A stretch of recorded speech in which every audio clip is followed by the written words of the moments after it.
Hello everyone. So there are various components that you have to cover for the EPFO, APFC or EOEO examination. So how much time should you invest in the Indian economic component ताकि आप बहुत ज़्यादा time भी नहीं लगा दे रहे और बहुत कम टाइम भी नहीं.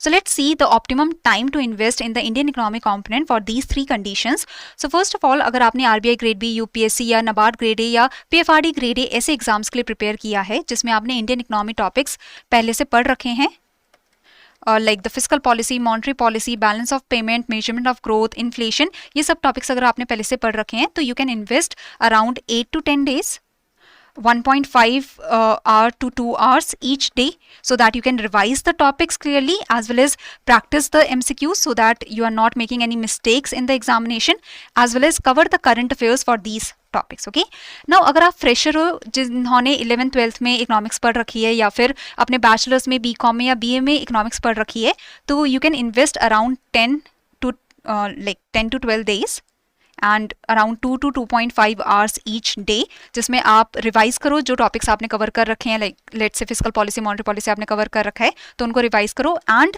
Cover the topics that you have not covered in the bachelors या आपने पहले नहीं पढ़ रखे. जैसे मान लो इन्फ्लेशन आपने पहले नहीं पढ़ रखा तो उनको कवर करो, as well as current affairs को कवर करो इन टॉपिक्स के regarding and practice the MCQs. क्योंकि आप फ्रेशर हो तो आपने कभी गवर्नमेंट एग्जाम नहीं दिया, तो जितने ज़्यादा एमसीक्यूज प्रैक्टिस करोगे उतना अच्छा है एग्जाम के लिए, राइट. नाउ अगर आप फ्रेशर हो विद नो इकोनॉमिक्स बैकग्राउंड, आपने कभी इकोनॉमिक्स नहीं पढ़ा, तो you can invest around 15 days, 3 hours each day, जिसमें आपको टॉपिक्स कवर करने हैं अच्छे से.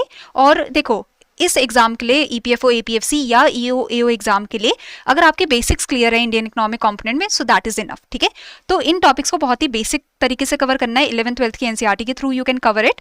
तो बेसिक्स कवर करो टॉपिक्स के, as well as current affairs पर फोकस करो इन टॉपिक्स का and practice the MCQs. Okay, और किन टॉपिक्स पर फोकस करना है for the Indian economic component, तो उसके लिए मैंने अलग से शॉर्ट्स बनाया है and I have made a video also कि which are the important topics that you have to cover for Indian economic component.